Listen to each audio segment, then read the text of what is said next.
샬롬입니다. 예.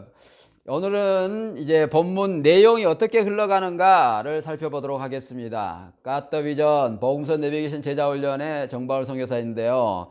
예수님이 우리에게 명령하신 이 명령, 성령 받아 증인되어 예수님의 모든 말씀으로 제자 삼아라 라고 하는 이 명령을 이루는 첫 번째 단계가 신자 단계인데, 그 첫 번째 단계의 이제 11주 내용이 마무리되는 본문이 이제 오늘 본문인데요. 세례 요한을 통해서 우리가 뭘 해야 되는가를 보여주고 있습니다. 예수님을 그리스도로 믿으면 성령 받아 증인된 예수님 모든 말씀을 가지고 차례대로 주제를 따라서 영적 흐름을 파악하면서 그 영적 흐름을 잘 따라가면서 주제로 기도하고 묵상하는 그런 우리의 훈련을 통해서 예수님의 제자가 되어 가는데, 요한이 이제 예수님을 그리스도로 증거하기 위해서 이 땅에 오셨는데, 예수님을 그리스도라 증거하고 있는 내용이 이 본문의 마지막 본문이 되겠습니다. 최고의 하나님의 사람, 예수님이 그렇게 칭찬한 사람, 이 사람이 말하면 다 믿어라. 그래서 유사일에, 이스라엘 역사일에 이렇게 많은 지역에서 이렇게 많은 사람들이 모여서 그 나라를 위해서, 요한의 외침을 따르기 위해서, 아무튼 여러 가지 목적으로 나왔겠지만 그걸 또 요한이 지적을 하죠. 그것을 통해서 요한이 예수님을 소개하고 있다라고 하는 것입니다. 그래서 누가복음이 이렇게 차례대로 쭉 되어 있는데, 마태복음에서는 예수님의 애언성취, 그러니까 동방박사경배와의 애언성취, 예수님이 구약에 약속된 분이시다 한 다음에 동방박사가 경배하고 예언성취를 통해서 예수님이 그리스도인 것을 얘기한 다음에 요한의 증거가 나오게 되고, 마가복음은 바로 복음의 시작이다 해가지고 요한이 바로 증거를 시작하게 되고, 예수님 공생애가 이제 이후에 시작되고, 요한복음은 이제 성육신하신 그 예수님, 구약에 약속 얘기된 그 예수님이 이 땅에 오시면 이제 그 증거자 요한을 통해서 예비되어 주의 길이 이제 시작된다라고 하는 그 내용으로 되어 있는데, 누가복음은 이것을 자세하게 설명을 해왔던 것이죠. 그래서 예수님이 직접 간접화법을 통해서 그리스도인 것을 얘기한 다음에 요한이 증거하는, 이제 30년쯤 후에, 그러니까 이제 18살쯤 한 18년쯤 지난 12살쯤에 일어났고, 그 후에 이제 예수님의 공생애가 시작되는 그 길을 요한이 준비하고 있다라고 하는 것이죠. 그래서 전 문맥은 방금 말씀 쭉 드린 것처럼 그런 문맥으로 흘러가게 되고, 주제는 예수님의 공생애를 준비하는 요한이 예수님의 그리스도 되심을 증거하고 있다. 요한이 예수님의 공생애를 준비한다. 요한이 예수님을 증거한다. 다양하게 표현할 수 있겠습니다. 아까 말씀드린 것처럼 이렇게 본문은 이제 크게는 요한이 누구고 뭐 하는 사람이냐 하는 것을 얘기하고, 특히 요한복음에서는 이것을 정리를 명확하게 두 부류로 해서 하고 있습니다. 이 시간에는 이제 본문의 흐름을 이렇게 다시 한번 살펴보도록 하겠습니다. 첫 번째 본문은 이제 누가복음, 이게 여러 이렇게 사복음서 전체에 나오기 때문에 누가복음 중심으로 살펴볼까 합니다. 그래서 요한이 누구냐, 뭐 하는 사람이냐에 대한 얘기를 하는데, 먼저 요한이 누구인가에 대한 얘기를 나눠보도록 하겠습니다. 그래서 요한이 사역을 시작하게 된, 예수님이 공생애를 시작하게 된 정치적 시기를 얘기해주고 있는 것이 누가복음 3장 1절 내용입니다. 이것은 역사적인 사건이다, 이 얘기를 하고 있는 것이죠. 자세한 내용은 나중에 말씀을 드리겠는데, 디베레 황제가 통치하는 때에 본디오 빌라도가 유대 총독으로 있을 때 그 지역을, 유대 사마리아 이두메 이 지역을 통치했는데, 헤롯은 이제 안티파스를 얘기하는 것이죠. 헤롯이라는 것은 왕이라는 뜻인데, 이게 10대를 걸쳐서 계속 이어지는데, 이 헤롯은 이제 안티파스를 얘기하고 있습니다. 그때 이제 갈릴리 분봉하고 있을 때, 그리고 동생 필립이 이드레아 드라곤 지방에 있을 때, 그리고 루사니아가 아빌레네는 이두레의 동쪽인 지역인데요. 북쪽에 있는 이두레 동쪽 지역인데, 이렇게 자세히 설명한 이유가 뭐라고요?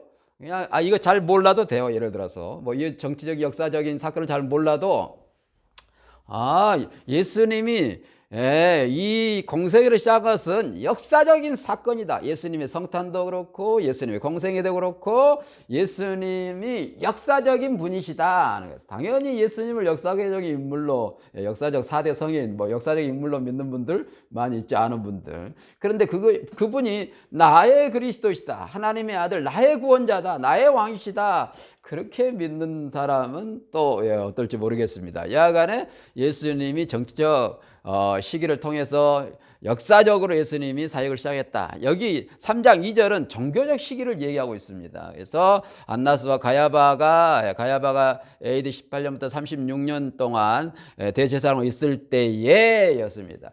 종교적 시기, 정치적 시기, 이때에 예수님의 공생애가 시작됐다. 이때에 하나님의 사람 요한에게 하나님의 말씀이 임했다 하는 것이죠. 광야에 놓여 있는 하나님의 말씀이 빈들에 있는 사가랴의 아들 요한에게 임했다. 사가랴의 아들 요한에게 하나님의 말씀이 임했다.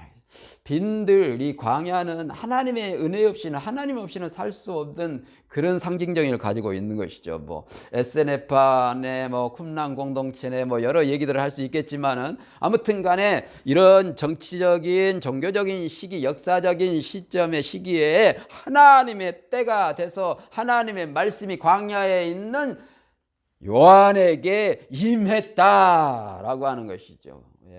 이게 의미가 있습니다. 우리가 지금 이 시대에 살고 있는데 이 시대에 뭐가 없어지게 해주세요. 그것보다는 하나님의 뜻이 무엇인지를 분별하고 하나님의 뜻이 임하도록 우리가 기도를 해야 되는데, 하나님의 뜻이 무엇인가를 알려줘야 되는데, 우리에게 예수님이 알려주기를 원하는 것은 예수님의 그리스도 되심과 예수님의 마지막 명령을 이행하는 것, 이것을 알려주기를 원하는 것이 우리에게 하나님 향한 뜻이다 라고 하는 것이죠. 하나님의 그 뜻, God the vision, 하나님의 북바위 같은 그 비전은 명확하게 정해져 있습니다. 그것을 우리가 이루어 드리는 거죠. 우리가 순종하는 것이죠. 그래서 이제 이것이 요한을 통해서 예수님의 그리스도 되심이 전해지는데 그 내용이 뭐였는가를 얘기하고 있는 것이 마태복음 3장 1절 2절, 누가복음 3장에 말씀하고 있습니다. 마가복음 1장 4절에도 그렇게 말씀을 하고 있는데요. 요한이 유대 광야에서 하나님의 말씀이 임하여서 선포하는 내용이 뭐예요? 회개하라, 천국이 가까이 왔느니라. 회개의 세례를 베푸는 것입니다. 하나님의 때에 요한에게 하나님의 말씀이 임하여서 유대 광야에 와가지고 외치는 게 주의 길을 예비하라, 주의 길을 곱게 하라 하는 한마디의 선포가 뭐예요? 회개하라, 천국이 가까이 왔느니라. 이게 요한의 주제이고요. 마태복음 4장 17절 역시 예수님의 사역의 주제가 이겁니다. 회개하라, 하나님의 나라, 때가 찼고 하나님 나라 가까웠으니 회개하고 복음을 믿으라 하는 것이 메시지입니다. 회개할 내용들을 나중에 자세히 얘기하고 있죠. 지금 이 시대의 사람도 마찬가지인 것이죠. 진짜 회개해야 될 그 자리에서 내가 우상이었던, 돈이 우상이, 세상이, 자식이 뭐가 우상이었던 그것에서 나와서 돌이켜서 예수님이 왕이 된, 그래서 예수님의 명령이 비전이 된 그런 사람이 되라 하는 것이죠. 그래서 회개의 세례를 베풀면서 회개하라, 천국이 가까이 왔느니라 이렇게 선포를 했다 하는 것이죠. 이 요한이 어떤 사람인가, 그 다음 내용에 얘기를 하고 있는데, 요한은 엘리야 같은 사람으로 이 땅에 와서, 다시 말하면 주의 길을 예비할 자로 이 땅에 와서 주의 길을 준비하게 하는 그런 사람이 될 것이다 하고 예언되어 있다. 이사야서 40장 3절에 내가 내 사자를 내 앞에 보내리니 그가 내 길을 준비하리라. 요한의 사명입니다. 이게 우리의 사명이에요. 우리가 이 땅에 살아가는 여러 가지 일들이 있겠지만 더 비전, 그 일은, 그 뜻은, 하나님 우리를 향한 그 목적은 이 일인 거예요. 내가 주의 길을 예비하는, 그러니까 다시 오실 주님을 예비하는 우리가 돼야 된다라고 하는 것을 요한을 통해서 보여주고 있습니다. 이사야의 예언이 성취된 것처럼 예수님이 우리에게 명령한 그 명령이 성취되어야 함을 보여주고 있는 것이죠. 예수님이 우리에게 명령한 이 마지막 명령을 이행해야 예수님의 제자라고 했는데, 요한처럼 우리도 다시 오실 주님을 준비하는 우리가 돼야 된다라고 하는 것이죠. 그래서 회개하라고 회개세를, 제사함을 받게 하는 회개세를 베푸니까 온 유대 모든 지역에, 동서남북 모든 지역에서 왔다라고 하는 것입니다. 요한은 그냥 광야에 외치는 소리였어요. 소리. 그 소리가 뭐였어요? 회개하라, 천국이 가까이 왔다. 천국이 뭐예요? 메시아가 왔다 이 말이에요. 메시아가 오면 하나님 나라가 오는 것이지. 회개하라, 너네들의 그 자리에서 돌아오라. 그래서 메시아가 왔다. 메시아를 왕으로, 주인으로 모셔라, 이 말씀하는 것이지. 그래서 이 메시아인 증거를 이제 이후에 보여주는데, 요한이 어떤 모습인가? 마가복음 1장 6절에 이런 모습은 예언된 내용인 것이죠. 그래서 이 모습으로 요한이 와서 이런 모습의 사람이 오면 세례 요한이 오는 것을 얘기를 하고 있는데, 이런 모습으로 와서 주의 길을 예비할 자가 될 것이다 하는 것이죠. 그래서 낙타 털옷을 입고 석청과 메뚜기를 먹었다, 그렇게 얘기를 하고 있습니다. 요한이 이 땅에 보냄을 받았는데 그 보내진 모습도 역시 선지자 같은, 엘리야 같은 그런 모습이었다라고 하는 것이죠. 그래서 요한이 하는 이 일을 통해서 많은 사람들이 회개를 하고, 회개한 그 사람들의 특징을 보여주고 있는 것이 누가복음 3장 5절에서 6절의 내용입니다. 이 내용은 메시아가 오면 이런 일이 일어난다라고 하는 것을 말해주고 있어요.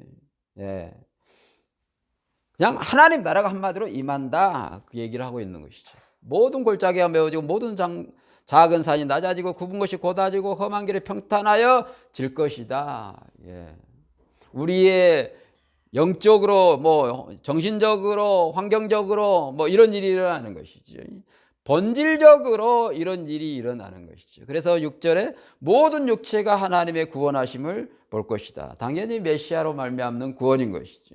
모든 사람들이 회개하여서 예수님을 받아들이며 모시게 되면은 이런 일이 일어나게 될 것이다 라고 하는 것이죠. 그래서 각 본문에 마가복음 1장 6절까지, 누가복음 3장 6절, 마태복음 3장 6절, 이렇게 6절까지 요한이 누구냐를 얘기하고 있어요. 요한의 정체성을 말하고 있어요. 요한이 뭐하는 사람이냐는 것을 그 다음 내용을 통해서 얘기하는데, 여기까지는 요한이 누구냐, 요한을 통해서 하는 일이 어떤 거냐는 것을 이제 이어서 가게 되는데요. 요한을 통해서 하나님이 하시고자 하는 것은 주님을 드러내기 위함이다. 이것을 정리해 놓은 내용이 이제 요한복음 1장 19절에서 28절까지의 내용입니다. 요한이 어떤 사람이냐? 아주 자세하게 요한이 누구냐고 묻는 것이죠. 유대인들이 5번이나 묻습니다. 한 번 물어보면 끝인데, 2번 물어보고 3번 물어보면 실례인데 5번이나 물어봐요. 네가 누구냐? 그래서 사람들이 나를 메시아로 혹시 착각하는 거 아니야? 나는 그리스도가 아니다 하고 많은 사람들 앞에 공개적으로 드러내고 얘기를 하는 것이죠. 그래? 그러면 너는 누군데? 엘리야냐? 아니다. 그러면은 선지자냐? 그 선지자냐? 아니다. 그러면 누구냐? 우리에게 보낸 사람의 누군가를 대답하게 해라. 나는 말이야, 광야에 외치는 소리야. 주의 길을 준비하는 자, 광야에 외치는 소리야. 그래서 또 묻습니다. 이 물음이 이제 마지막 5번째 물음인데, 이 물음이 명쾌한 답을 주고 있습니다. 그러면 너는 왜 이 일을 하는데? 왜 세례를 베푸는 거야? 네가 그리스도 엘리야도 그 선지자도 아닌데 왜 이 일을 하는 거야? 그러니까 너희 가운데 알지 못한 한 사람이 있었는데 내 뒤에 오시는 그분, 나는 그분의 신발끈도 감당치 못하겠다. 그러면서 내 뒤에 오시는 그분을 증거하기 위해서 내가 여기 있다. 그 얘기를 하는 거죠. 그래서 이제 각 복음서에 다시 시작이 되는 내용이 요한이 그 일을 하게 됩니다. 요한이 뭐 하는 사람이냐? 주의 길을 예비하는 그 일을 회개를 촉구를 통해서 시작하게 되는 것이지. 다시 이제 각 복음서를 차례대로 또 보게 되면 마태복음에 온 유대 사방에서 이제 많은 사람들이 와서 회개를 하기 위해서, 세례를 받기 위해서, 하나님 나라에 한마디로 들어가기 위해서 왔는데 요한이 독사의 자식들아, 바리새인과 사두개인들이 오는 걸 보고 그냥 사탄의 그것들아 그러면서 누가 너희의 임박한 진노를 피하라 가더냐. 거기서 회개해라. 너네들의 의로움, 자만, 너네들의 그 기득권, 너네들이 그 유지하고 있는 그 모든 것으로부터 돌이켜라. 회개에 합당한 열매를 맺으라. 회개에 합당한 열매는 거기서 돌아와서 예수님을 그리스도로 믿으라는 얘기죠. 누가 아브라함이 우리의 조상이라고 얘기해 말 같은 소리. 돌로도 아브라함 자손을 만들어버린다. 정말 유대인들이 이 말을 듣고 얼마나 수치스럽고 정말 돌 들고 싶은 심정이었겠습니까? 우리가 돌만 더 못한다는 얘기냐? 그런 얘기죠. 그러면서 이 도끼가 나무 뿔에 놓여서 이미 심판에 놓여 있으니 좋은 열매, 회개해서 예수 그리스도를 믿지 않는 열매마다 다 찍어서 심판을 받게 될 것이다 하면서 3장 11절에 회개하기 위해 물로 세를 베풀기만 내 뒤에 오시는 나보다 능력이 많으시니 나는 그의 신들매도 감당치 못하겠다 하면서 그는 성령과 불로 세례를 베풀 것이다. 성령으로 세례를 베풀 것이다. 그 말은 메시아다 이 얘기를 한 것이지. 그분이 메시아다. 그분은 말이야 좋은 열매 회개하지 않으면은 손에 키를 들고 심판하는 권세를 들고 자기 타작마당을 그 심판을 해서 알곡은 예수를 그리스도 믿는 사람은 곳간에 천국에 드리고 믿지 않는 쭉정이 회개하지 않는 사람은 불에 던져서 지옥에 던지는 그런 일을 하게 될 것이다. 그 얘기를 하고 있는 것이지. 회개하라 그 얘기를 하고 있는데 마가복음을 다시 한번 보면 똑같습니다. 그래서 회개 세례를 전파하는데 마가복음에 누가복음의 내용은 이 같은 내용으로 다 같이 들어가는 건데요. 자, 이제 요한복음을 통해서 마무리를 하게 되면 예수님이 누가복음에 자세하게 그 내용을 설명을 해놓고 있죠. 회개에 대한 내용을. 그러면 무리가 묻는 거죠. 똑같이 물어요. 우리가 무엇을 하리까? 회개하라. 그러니까 그러면 어떻게 해야 됩니까? 어떻게 하면 안 찍힙니까? 어떻게 하면 지옥에 안 갑니까? 그래서 무리에게 얘기하기로 옷 두 벌 있냐? 먹을 거 있어? 그럼 나눠라.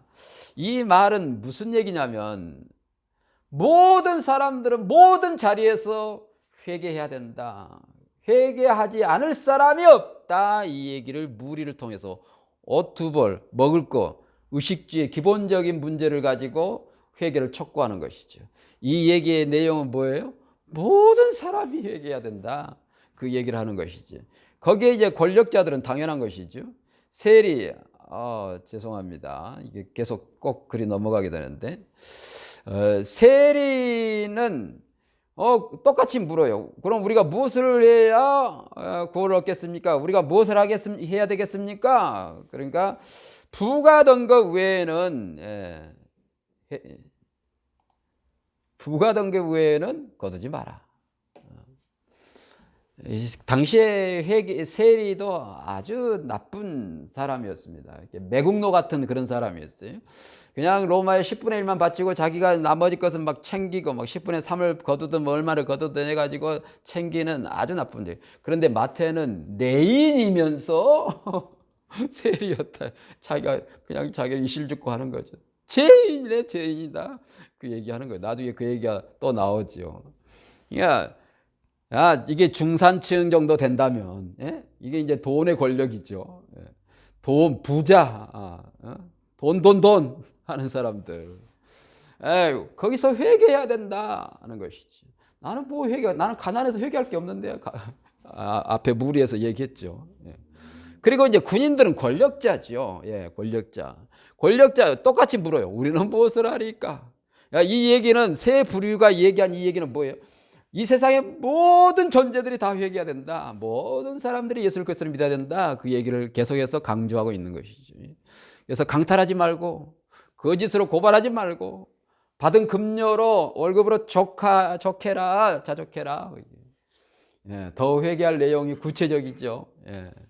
여기서 하고자 하는 내용은 모든 사람들이 다 회개를 해야 하는데, 그러면 요한이 이제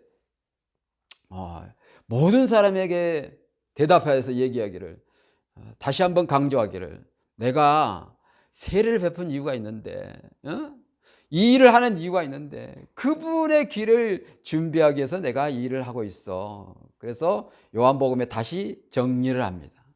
아까 전에 28절까지 정리를 했고요. 요한이 누구냐? 5번이나 물었죠. 요한이 뭐 하는 사람이에요? 광야의 소리였어요.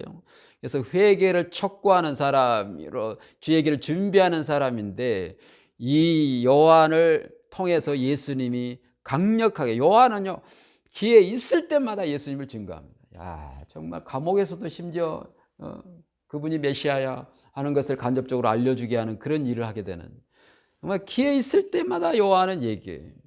보라, 세상 죄를 지고 가는 하나님의 어린 양이다. 이 단락의 본문 주제는 이 본문이 되게 29절이 주제절인데, 그 나머지 내가 전에 말하기를, 전에 여러 번 얘기했잖아. 세례를 베푼 이유를 얘기했잖아. 내가 세례를 베푼 것은 그 메시아를 많은 사람들에게 나타내게 하기 위해서야. 메시아인 걸 알려주게 하게. 세례를 베푼 이유가 뭐라고요? 메시아를 알려주게 하기 위해서 한다. 33절에 나를 보내어 세례를 베풀라 하신 그 하나님이 이제 요한을 보내서 세례를 베풀라 한 거죠.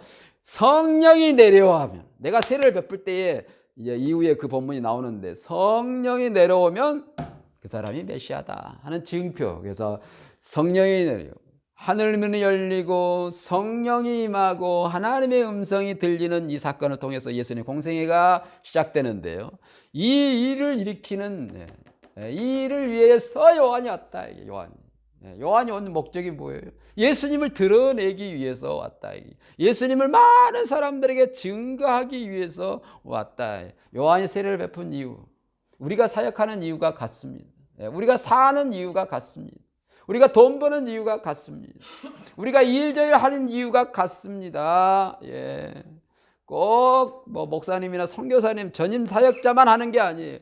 모든 사람들이 다 예수 그리스도를 믿고 예수님을 드러내는, 증거하는, 예수님의 제자가 되게 하는 데에 목적이 있다는 것이죠.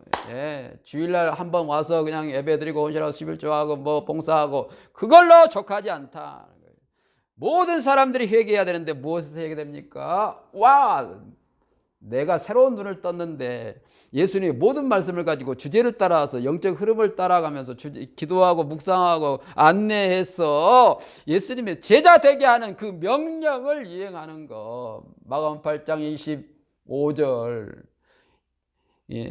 베스다 명인의 새로운 눈을 뜨는 것 같은 그 일이 우리에게 일어나야 된다라고 하는 것이지. 그래서 성령이 그에 내는 것을 보거든 그가 성령으로 세례를 베풀 줄, 성령으로 세례를 베푸는 거예요. 성령으로 하지 않고는 예수 그리스도로 고백할 수 없는 성령의 메시아인 것을 알게 하리라. 그래서 내가 그가 하나님의 아들이라고 얘기한다고 얘기하고 있습니다. 여러분, 다시 한번 강조하는데 요한이 세례를 베푼 이유가 뭐라고요?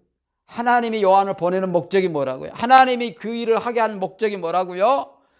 예수님이 그리스도이심을 드러내기 위해서 한다. 먹든지 마시든지 무엇을 하든지 우리가 예수님을 드러내기 위해서, 예수님을 증거하기 위해서, 예수님의 제자 되게 하기 위해서 하나님이 우리를 보내셨다 하는 것이죠. 우리의 사역을 통해서 예수님이 드러나야 되는 것이지. 우리의 삶을 통해서 예수님이 드러나야 되는 것이죠. 우리의 모든 것을 통해서 예수님이 그리스도이십니다. 예수님의 모든 말씀을 차례대로 주제를 따라가십시오. 예수를 그리스도를 믿는 게 그렇게 쉽지 않습니다. 지식적으로 그냥 직접 동의해서 설득돼서 확신 가지고 세뇌된 그런 마음, 그런 믿는 것이 아니에요. 지정의로 전인격적으로 예수를 그리스도로 믿는, 본질적으로 거듭나는, 다시 태어나는 이 믿는 이 고백이 되려면 예수님의 모든 말씀을 차례대로 따라 누가복음 1장 1절에서 4절에 누가 얘기한 그 내용대로 우리가 가야 되는 것이죠. 그래서 예수님을 드러내는, 하나님의 영광을 드러내는 우리가 되어야 된다 하는 것이죠. 이 일을 하고요, 요한은 이제 옥에 갇히게 됩니다. 참, 하나님의 사역자, 하나님의 사람들의 모습이 어떠해야 된가를 보여주고 있다고 할 수 있습니다. 여러 좋은 일을 많이 하고 이런 엄청난 일을 했는데도 그냥 헤로데에게 네 동생 아내를 데려다 그렇게 할 수 있어? 라고 책망을 하니까 그냥 옥에 갇히어서 나중에는 이제 죽이게 되는 그런 상황이 일어나게 되는 것이죠. 우리가 예수님을 믿는데 어떤 여정으로 믿어야 되는가, 그 결과가 어떠한가, 꼭 죽진 않더라도 그런 헌신과 그런 우리의 삶이 되어지는 그 여정, 이 요한의 삶을 통해서 보여주고 있는 것이죠. 요한의 삶을 다시 한번 정리하면, 하나님이 보내어서 하나님의 때에 예수님의 길을 준비하는데 그는 그의 정체성과 사명에 분명한 삶을 살았습니다. 요한이 누구고 요한이 뭐하는 사람이냐 얘기한 그대로 그는 살아냈던 것이지. 우리도 마찬가지. 예수를 그리스도로 믿어 우리가 그리스도인입니다. 예수님을 따르는, 예수를 믿고 따라가는 그리스도인이, 예수를 믿고 따른단 말은 예수님의 모든 말씀을 가지고 예수님의 제자가 되고 제자가 되게 하는 거예요. 예수님 왕으로 모시는, 예수를 구원자로 모시는 그런 삶을 살게 하는 거예요. 그래서 의아이라고 화평의 샬롬의 삶을 살게 하는 것이 우리에게 하나님이 주신 그 뜻이에요. 제발 하나님의 그 뜻은 정해졌습니다. 어떤 일을 하든지 간에 결과적으로는 그리 가야 되는데 예수님의 모든 말씀을 가지고 예수님의 제자 삼는 거예요. 참 안타깝습니다. 너무 아쉽습니다. 정말입니다. 이게 유대인들의 기본 상식입니다. 또 요한처럼 예수님의 오실 길을 준비하는, 그래서 예수님을 통해서 하나님 나라가 이루어지고 하나님의 백성들이 하나님의 사람으로 하나님 나라의 삶을 살아가는 그런 통로가 우리가 되어야 할 줄로 믿습니다. 샬롬입니다.